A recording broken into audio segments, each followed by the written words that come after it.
So we've been looking at all the preparations for the beginning of the breeding season, the shed itself, the individual cages and all the things that have to go into the cages to support breeding. Then we take a look at the males and what kind of shape they're in. And we've been completely ignoring the other third of the equation, because with birds there's three things that go into this: a male, a female, and the proper environment. Well, let's take a look at the girls. We have 8 girls scheduled to go into the shed. I see one right here in front of me. This is Lacey. She's Haverty's girl. She's the one that had the eye problem, and as you can see, it is completely gone.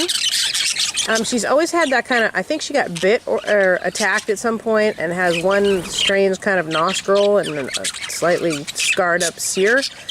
But her cere is dark and crusted.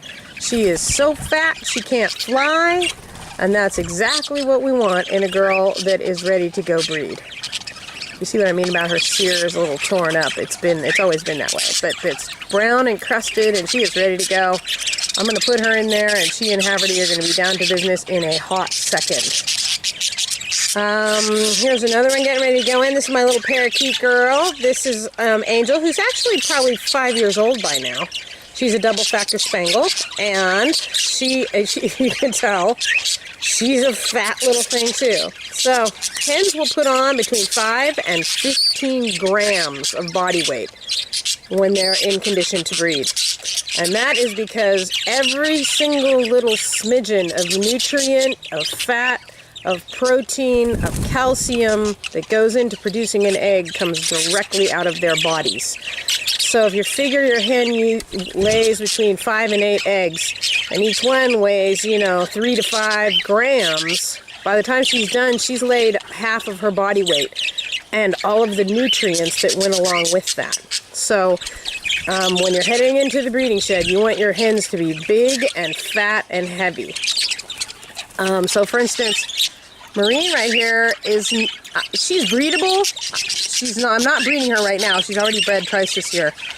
But she's not fat. She's in lovely condition. There's nothing wrong with her, and if I put her in the breeding shed, she'd do fine. But I'm looking for obesity.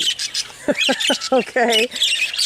So here's Lilith. Lilith has spent a lot of time being kind of mediocre on me, and just in the last couple of weeks blossomed. So you can see that dark crusted cere. She's fat enough so she's standing with her feet spread apart, and she absolutely cannot fly. And that's a girl that's ready to go. Another one that has evaded being truly ready to breed for a long time is Luscious, who was very sickly when I got her, and it took me a long time to get her cleared.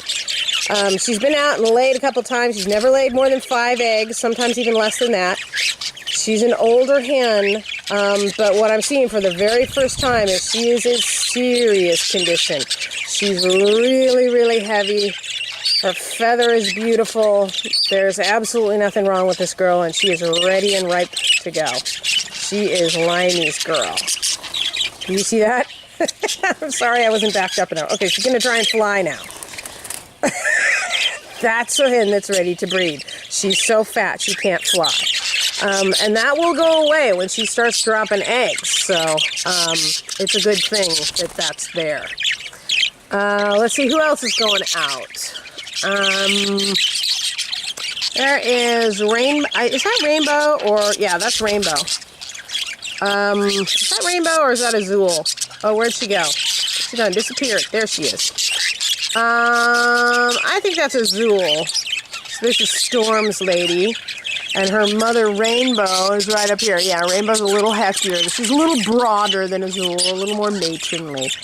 Her cere is whitish, which is a little weird. It's whitish tannish, but on the other hand, she's been out here mating with various males, so I know she's ready, so maybe her cere is just not quite keeping up with the curve. This one is not brown, but tan and turning brown. So she's on her way, and the minute she gets with her man in a nest box, she'll fly right into condition. Both of these girls are big, heavy hens, so I'm not worried about them. So this is Buster's mate, and this is Storm's mate. Let's see, who else is going out there?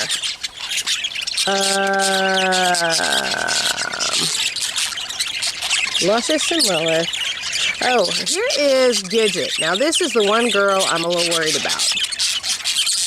Her sear is a little brown across it. She's a very light colored hen because she's a, so it's not surprising that her sear isn't like totally brown, but it will get browner. But she just doesn't have the huge weight on her. Not in bad condition, but I just don't see the incredible ripeness of, say, this girl right here. You see that huge body on her? She doesn't have that egg weight as dramatically as most of the other hens. And her sear's a little less than totally ripe. So at this point, if anyone's going to fail to breed, it would be Gidget. That's the one I'm worried about. But those sears, her sear can change overnight, just like rainbows can change overnight. But the weight thing takes a little more time to develop, and she isn't quite there yet. So we'll have to see what happens. This is Bubba's mate. So let's see. We got Angel. Oh, and then the other one is Witch. And this is my girl that I've got that, by report, plucks her chicks. When I got her, she was so scrawny, it was a little scary. But right now, she's a tall, lean bird. But I don't know if you can tell, her breast has filled out. She still has a little bit of a waist on her, so she's not just as big and bulked out as some of the other hens. But she doesn't have a kind of build that gets that way. I mean, look at her next to Kobe right there. She's just a lean bird. So we're not going to get that dramatic fatness, but she has nice weight on her, and I believe her sear is ready, yes. So I think, and this one is going with Izod, and we're going to watch her like a hawk and not give her too many babies to raise. We'll foster her chicks and give her one chick to raise and see if she manages to do it without plucking it. And if not, then I can rehome it pretty quickly. So those are my ladies in waiting. So like I said, it's a little odd that Rainbow Sear is whitish, tannish, but it actually looks like it's getting ready to turn, and it's crested. And this girl, Gidget, I'm a little worried about. She just doesn't look quite as ripe as everybody else. She's just not as full and fat and self-contained. She hasn't got that ripe female thing going. So we'll be keeping an eye on her. She may be, like I said, I have holdbacks. Marine does not have a mate right now, so she's a holdback bird. If one of these older hens fails to breed, then Marine is going to step in and be their mate. I'm also, I want to breed, this is Laurel and Scruffy, and I want to breed them again because they gave me some beautiful chicks, but I'm holding them back just in case. Because Laurel's a high value hen because of that tremendous height that she's got.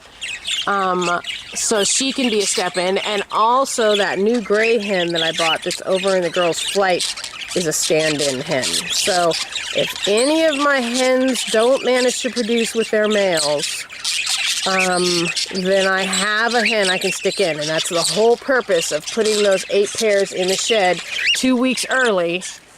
The chicks are all going to have last year's bands on them because they'll be ready 2 weeks before I get the bands, but I want to be able to breed those males, so I need to give those hens enough time to fail and replace them with a more ready hen. So